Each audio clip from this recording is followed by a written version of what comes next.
Most beginner YouTubers and those looking to create think that bad audio automatically means they need a better mic. And honestly, that's the impression you get from looking at YouTube videos and going on Amazon, seeing all these expensive microphones. But before you spend any money, there's something really important you need to hear, because the mic might not be the problem. In this video, I'll be comparing the microphone built into my camera versus a lavalier mic after editing with free software. And the results might completely change what you buy next. To make this test completely fair, I recorded the exact same audio in the same room. One clip was recorded using my camera's built-in microphone, and I am within touching distance of it, and the other clip is recorded using the lav mic.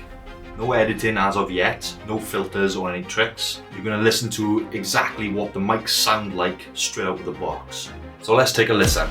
So this is some dialogue that I prepared for this test for YouTube. I'm speaking at normal volume, about arm's length from my camera. Obviously the lav is here.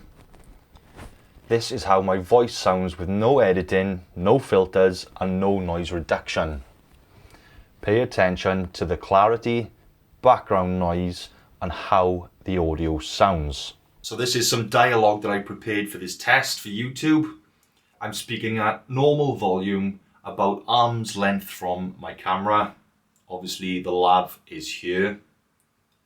This is how my voice sounds with no editing, no filters and no noise reduction.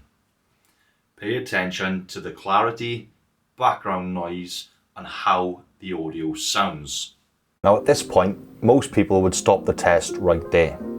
They'd listen to the audio, decide which one's better and move on. But this is where a lot of beginners make the biggest mistake, because the raw audio almost never tells the full story. What I will say is when you're reviewing the audio and comparing, you want to listen through a set of earphones or earbuds for extra clarity. So you can kind of think of raw audio similar to like a raw photo. It doesn't always look great straight out the camera. You can put it onto your Lightroom, you can edit the exposure, the shadows, the highlights. And you want to kind of think about raw audio in the same kind of way. It doesn't always sound great straight away, but there are things you can do to repair it or bring it up to scratch. And there's always certain things you should be doing to your audio to make it that extra bit clear. So it doesn't mean it can't sound pretty good after a few simple adjustments. The real difference doesn't come from the mic alone. It's what you do after you finish recording. So editing does make a difference. So this is where a bit of free software completely changes the game. And honestly, this is the step that most beginners either skip or they're not even sure about. You don't need paid plugins, you don't need any expensive tools, you just need to know the basics of what to adjust. So I use DaVinci Resolve to edit my videos, and I want to show you exactly how I edit the audio within DaVinci Resolve. I use the free version, not a studio upgrade, so there's no extras or anything. I'll walk you through my settings, show you why I use them and how they can help clean up audio even from the most basic of microphones. Follow along if you've got DaVinci Resolve and even use them in your own videos. So you'll recognize this screen if you use DaVinci Resolve to edit your videos.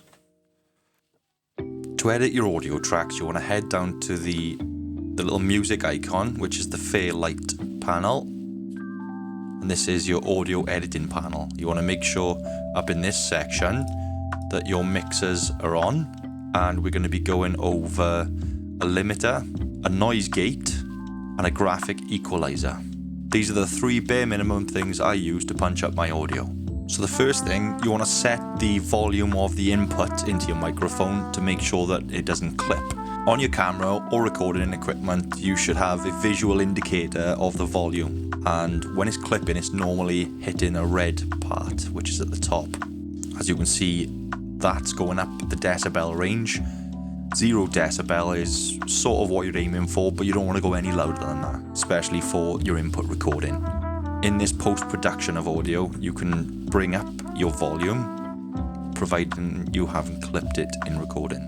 Clipping is basically digital noise. You'll see these waveforms here, from the top to the bottom. If your audio volume is too loud, it literally clips off the louder frequencies, cutting off some of your frequency, and you can hear it through a distorted sound. So you can add a plugin here by pressing the plus button, and then when you go on to the plus, you go on to dynamics, Fairlight effects, limiter, and your limiter is basically a compressor. it stops sounds from going too high to the volume that you set. So it's basically like a compressor. So it can allow quiet parts to be turned up while stopping sudden loud bursts from clipping. The next thing is extremely handy, and it's the noise gate right here. So we click on that gate. Don't worry about the expander part, just stick onto the gate. You'll notice there's a line here, which is our threshold. The noise gate cuts away unwanted audio below a certain threshold. So when I talk on here, on the wrong one, go on that one. So you can see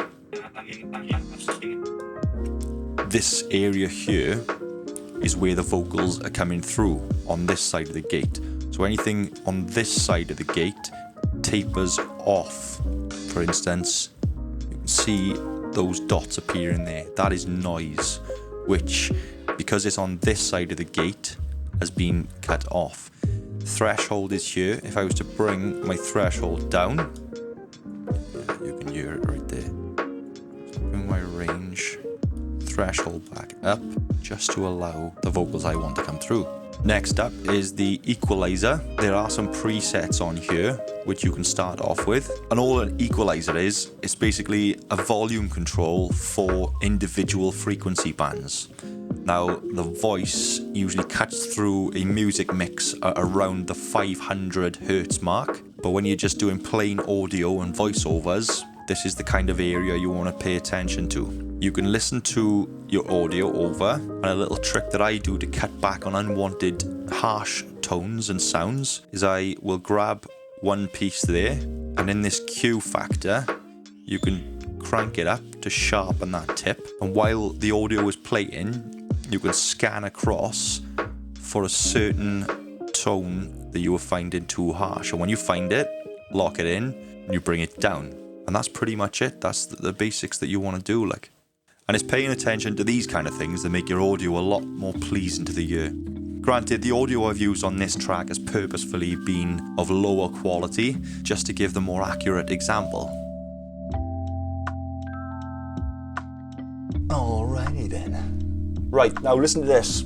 This is the exact same clip recorded earlier, recorded with the same microphone. The only difference is that those settings were just applied. So listen closely. I'm speaking at normal volume, about arm's length from my camera. Obviously the lav is here. Pay attention to the clarity, background noise, and how the audio sounds.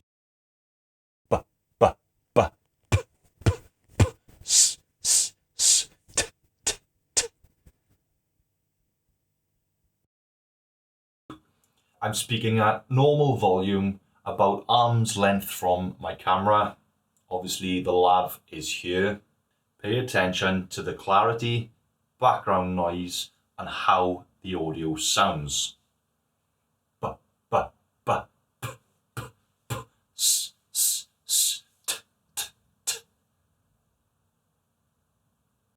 Now I am quite curious about what you think of the audio tracks. Which one sounds better? Let us know down in the comments. The frequency section is a bit tighter, and I've tried to get a volume consistent throughout because you don't want loud bits of volume then quiet bits of volume. The two main differences from the bass audio is that the camera is always going to have that boxy kind of sound to it because you're buying a camera for its picture and video quality, not for its audio qualities. And if that's all you've got to get started, it's the easiest way. You just press record on your camera and off you go. The lavalier microphone, on the other hand, I did hear some friction from my clothes, so I think maybe I'll remove the windbreaker on the inside. So positioning is key. It definitely gives you better audio as it's a dedicated vocal microphone and is closer to the source of the noise, therefore will help isolate any ambient noises. My lavalier mic is a cable one, so it's easy to install. You just plug it into the camera microphone input and off you go. So if you can get decent quality from such a cheap microphone, say your lav, or even in a controlled sort of quiet environment, studio environment with your built-in camera microphone, does that mean you'll never have to buy a mic? Not exactly. A good microphone can absolutely help, but only after you understand how to get the most out of what you've got already. So I do recommend learning the basics of getting audio quality to a higher standard before purchasing anything more expensive, but it would make a difference eventually. Otherwise, you're throwing money at the wrong problem. So if you're just starting out, here's what I'd focus on first. Just learn how to record clean audio in your place. Do a couple of tests and stuff. Learn how to use some basic editing stuff, and just try and keep it free for as long as you can until you probably outgrow it, you know?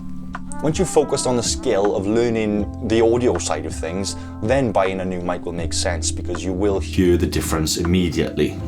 But until then, use what you've got and try and focus on getting that to the best you can. If this video has been any help to you, give us a like so I can see that you've enjoyed it and it's been a help. Even subscribe if you want more content. Thank you.